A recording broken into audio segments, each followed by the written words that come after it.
Puis alors, il y a comme un vent, il y a quelque chose de neuf qui souffle un peu dans la presse. De neuf si on veut, vous allez voir. En tout cas, depuis quelques jours, c'est vrai que ça n'est plus François Fillon qui est en couverture des journaux, mais de plus en plus Marine Le Pen. Et finalement, on se demande un peu à quoi ça sert. À quoi servent en effet tous les articles sur Marine Le Pen, puisque la presse a beau décortiquer son programme, expliquer à quel point il ne tient pas la route, rien n'y fait, elle est toujours de très loin la première dans les sondages. Vous voyez ici la couverture du journal Les Échos, les effets seraient désastreux, je cite, si le projet du Front National était appliqué. Le journal a demandé à des économistes qui prévoient une catastrophe, une perte de plusieurs pourcents de croissance, 500 000 emplois détruits, 500 000.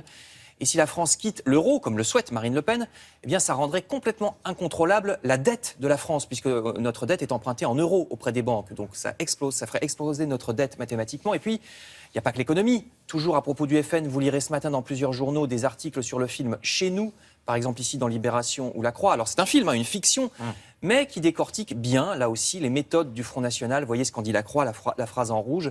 Le film décrit bien les techniques de communication, de marketing, de recrutement de l'extrême droite, parfois même les brutalités et les intimidations, dit l'article. Mais finalement, à quoi bon, même si ce film est riche d'enseignements, même si les journaux expliquent la réalité de l'extrême droite, à quoi bon, puisqu'il n'est pas certain du tout que les Français qui s'apprêtent à voter Front National changent d'avis pour autant. Vous savez, quoi que la presse dise, même quand elle a parfaitement raison, eh bien nous ne voulons pas l'entendre. Nous ne voulons entendre que ce qui confirme déjà nos opinions, surtout nos opinions politiques. Voilà des mois que Marine Le Pen est, vous le savez, numéro 1 dans les sondages. Alors comment en est-on arrivé là?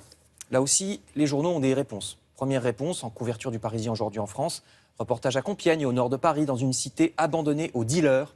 La droite avait promis de nettoyer les banlieues au Karcher, on a vu ce que ça a donné, puis à son tour, la gauche n'a pas fait mieux.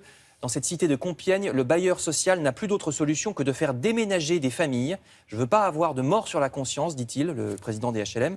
Même nos vigiles ont été obligés d'abandonner les lieux au bout de 3 jours face à des bandes de délinquants armés. Résultat, nous avons décidé d'abandonner carrément 3 cages d'escalier aux dealers. Voilà ce qui est pour la sécurité, mais l'extrême droite prospère aussi sur la pauvreté. La droite voulait, vous le savez, faire gagner plus. La gauche voulait faire de son ennemi, de la finance son ennemi. Eh bien, c'est raté. Vous lirez dans Libération le énième article sur les dividendes versés aux actionnaires, dividendes qui ne cessent d'augmenter alors que les salaires sont au point mort. Les actionnaires des grandes entreprises françaises se sont partagés l'année dernière plus de 50 milliards d'euros. Et pendant ce temps, nous disent Le Figaro ou La Croix, pendant ce temps, les inégalités ne cessent de se creuser sur le logement, par exemple. Mais il n'y a pas que ça. Sur le logement, ni les logements sociaux, qui sont inaccessibles de plus en plus, ni les aides au logement n'ont réussi à réduire le mal logement, nous dit millions de mètres carrés vides dans les immeubles de bureaux, nous dit l'article de La Croix. Là aussi, droite et gauche nous ont tant promis mal logement dans les grandes villes. Or, le problème, c'est que les Français sont de plus en plus obligés d'habiter dans les grandes villes parce qu'il n'y a plus de travail ailleurs. Les grandes métropoles sont des aspirateurs à emploi qui désertifient les petites villes, ou les moyennes villes d'ailleurs aussi. Depuis 1999, explique cet article de l'Humanité qui se base sur une étude gouvernementale. Depuis 1999, la fracture territoriale augmente. Désormais, même les agglomérations de moins de 200 000 habitants, ce qui est pourtant beaucoup, ne sont plus assez grosses pour lutter. Je termine avec un sondage, le tout dernier, celui de cette nuit. Voici par exemple dans le Figaro. Ce qui est intéressant, c'est le choix du titre du Figaro. Le Figaro dit François Fillon, avec 20%, passe devant Emmanuel Macron, qui lui retombe à 17%. Fillon, Macron, il ne manquerait pas quelqu'un par hasard? Marine Le Pen, elle est à 28%, mais ça, on ne l'apprend que dans le corps de l'article.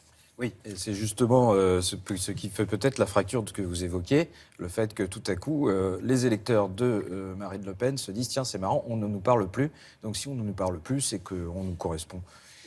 Il y a forcément un moment donné, hein, quand vous faites le constat, on n'écoute plus la presse, c'est que oui, forcément, il y a un problème de ce côté-là. Merci Frédéric, on va passer